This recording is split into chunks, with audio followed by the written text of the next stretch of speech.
Bayangkan seorang pemimpin yang selama puluhan tahun dikenal sebagai arsitek kebijakan luar negeri paling agresif di kawasan Timur Tengah. Kini harus mengakui sesuatu yang belum pernah ia ucapkan sebelumnya.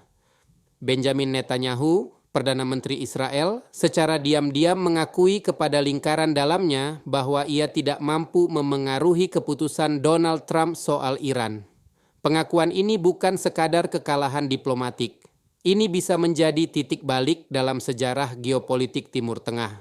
Untuk memahami betapa besarnya pengakuan Netanyahu ini, kita perlu mundur sejenak. Sejak Februari 2026, Amerika Serikat dan Israel bersama-sama melancarkan serangan militer terhadap Iran, sebuah perang yang kini memasuki bulan ketiga. Selama bertahun-tahun, Netanyahu adalah suara paling keras yang mendesak dunia, khususnya Washington, untuk mengambil tindakan tegas terhadap program nuklir Teheran. Namun kini, dinamika berubah drastis. Menurut laporan Reuters tanggal 25 Mei 2026, Netanyahu secara pribadi mengakui kepada para kepercayaannya bahwa Israel tidak memiliki ruang gerak untuk memengaruhi keputusan presiden saat ini. Sementara itu, Washington dan Teheran justru semakin dekat menuju sebuah kesepakatan tanpa benar-benar melibatkan Tel Aviv.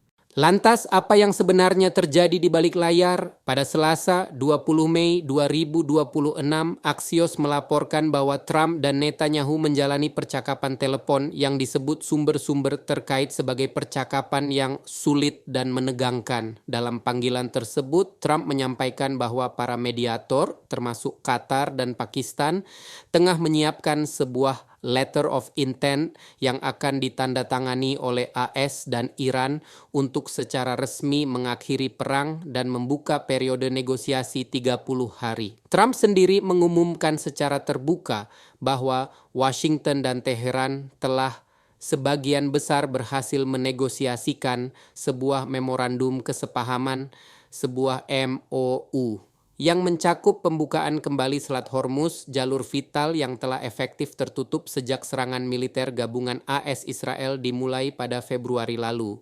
Di sisi lain, Netanyahu menolak bungkam. Dalam unggahannya di Telegram pada 24 Mei 2026, ia menegaskan bahwa ia dan Trump sepakat bahwa perjanjian akhir dengan Iran harus menghapus ancaman nuklir, yang menurutnya berarti pembongkaran fasilitas pengayaan uranium Iran dan pemindahan seluruh uranium yang telah diperkaya keluar dari wilayah Iran. Namun realitasnya jauh berbeda dari narasi Netanyahu. Menurut New York Times yang mengutip dua pejabat pertahanan Israel, Tel Aviv saat ini hampir sepenuhnya dikecualikan dari pembicaraan antara Amerika Serikat dan Iran.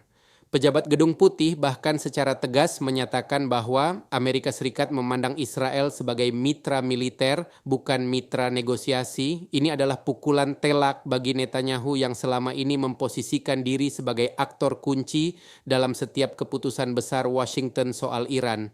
Faktanya, proposal terbaru yang diusung Qatar dan Pakistan dengan dukungan Arab Saudi, Turki, dan Mesir justru menangguhkan pembahasan soal program nuklir Iran ke tahap negosiasi selanjutnya. Artinya, isu yang paling dikhawatirkan Israel justru tidak akan langsung diselesaikan dalam kesepakatan awal ini. Sementara itu, menurut Channel 13 Israel, pada 24 Mei 2026, Netanyahu secara pribadi mengakui dalam diskusi internal bahwa Israel tidak punya ruang gerak untuk memengaruhi Trump. Ini bukan sekadar ungkapan frustrasi. Ini adalah pengakuan bahwa pengaruh Israel atas kebijakan luar negeri AS, setidaknya dalam isu Iran, sedang berada di titik terendahnya dalam sejarah modern. Iran sendiri tidak memberikan sinyal konsesi yang jelas. Juru bicara Kementerian Luar Negeri Iran menyatakan bahwa agar perundingan berhasil, AS harus menghentikan apa yang mereka sebut sebagai pembajakan terhadap kapal-kapal Iran dan menyetujui pelepasan aset-aset Iran yang dibekukan senilai miliaran dolar. Israel pun harus menghentikan operasi militernya di Lebanon. Netanyahu di sisi lain memastikan Trump bahwa Israel akan tetap mempertahankan kebebasan bertindak terhadap ancaman di semua front termasuk Lebanon. Trump dilaporkan mendukung prinsip ini. Namun apakah itu berarti Israel benar-benar bisa bertindak sendiri jika kesepakatan AS-Iran tercapai? Itulah pertanyaan besar yang menggantung di udara.